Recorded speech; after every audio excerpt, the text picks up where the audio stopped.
1 2 3 يلا خير يلا اتي دا خزانه دي ها پخوانی خزانه دي دا بل ځوان څه کوم دي چپلې نه یې چولې وړکي او دا کاریان دي سیاره وایې ګرځوم که پرېږدم جابو کې روان یو ځوانان راسره دوه ځوان یو بل ځوان دی او یوه ځای تلاش کې و ډېر مخکې راغلی یو کم از کم ډېر کار ورسي نو چکر ته لګلی د چوک عاشر دی اته که اته که ځوان ستړی شو اوس یې ګرځوه چینې کیسه کوي مړه شبه کام ته راغلی سره کوزېږه تاسو څه یې مخ ته مو درپسې هنګو کې چې ګرځې که نه دا خوند مزي ها وله ځوان 1 2 3 یلا خیر یلا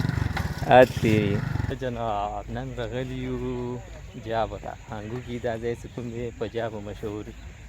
او د بیکګراونډ کې ځوان راغلی او هنګو کې لږ آوټینګ سایډ ته بوځم لیسا آوټینګ سایډ ته به چکر مکر و د بل ځوان څه کوم دی که نه ډېر ټوپونه وایي ټوپونه ویلې وایي حال څه کوم دی که نه دین آباد به راوځي او د دې کې زیاتر حال څه کوم دی کرکټې میکټې دا ملخي دا کاروان سینځري مینځري دا شپېنه څه کوم دي د ملخي تو پسې ګرځي ولې دا چامان دی ټول ګیر چاپېر او سره سایډ کې ځوانان څه کوم دي موج مونځه کوي او دې کې دا غواګانې بګانې حل سري جناب جابو کې دا ټنډه چینه ده یو ځوان لګیا دي ټنډه دي تسکې اوبه مخکې څو او دا بل ځوان څه کوم دي چپلې نه یې چولې وړکي او دا کاریان دي سیاره وایې ګرځوم که پرېږدم ګوره ځوان خو ایکټو چپلې دا خزانه دی ها پخوانی خزانه دی جابو کې دا چینه باندې له کار مار کړی دی مخکې دا چینه څه کومه وه ساده اوس ورکې د مین ورکې کتی شي اوس خیر موسم څه کوم دی ټنډه دی زیات خال نه لګي کنې دا ټایم خال ډېر زیات راځي اوس اوبه بالکل صافه دي او د دې نه به مختلف ځایونو ته اوبه ځي مخامخ د پټي مټي دې طرف یې کراغانو راځي خو مخ ډېر چاپېره های هوي لګولی دی شیر پلینګ دی ویلو که څه ایسته ده که ستړی شي ځوان ستړی شو اوس یې ګرځوه مغه کیسه ده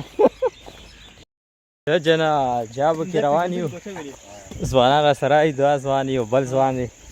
او یوه ځای تلاش کې و ډېر مخکې راغلی یو کم از کم یو 2 کاله مخکې راغلی یو ځای رانه حالات خو اخر کار ورسي نو جناب دا فرض کوم دی که نه بطور جماعت استعمالیږي خو دا دی جابو کې او ورسره څه کوم دی که نه دا هینډ پامپ دی هینډ پمپ چې کوو که نه څه اوبه هم ورکې شته که هسې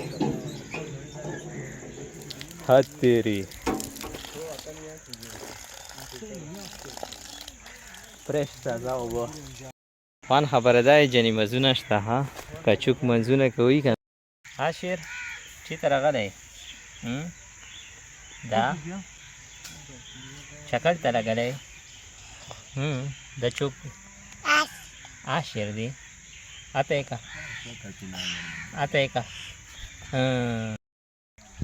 څه جناب جابو کې موجود یو جابو کې څه ګرځي او مازدیګر وي دا زیړ نور څه کوم وي دا په پرېوتو وي او داسې کې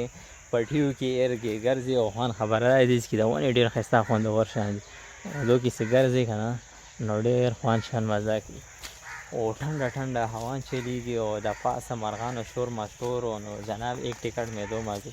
او موږ ځوانان چې کوم دي هغه ځای کې ناست دي مې له تاسو سټې وکړئ زه به واکینګ وکړم نو چکر دپاره ډېر ښایسته خوندور شان ایوان ځای دی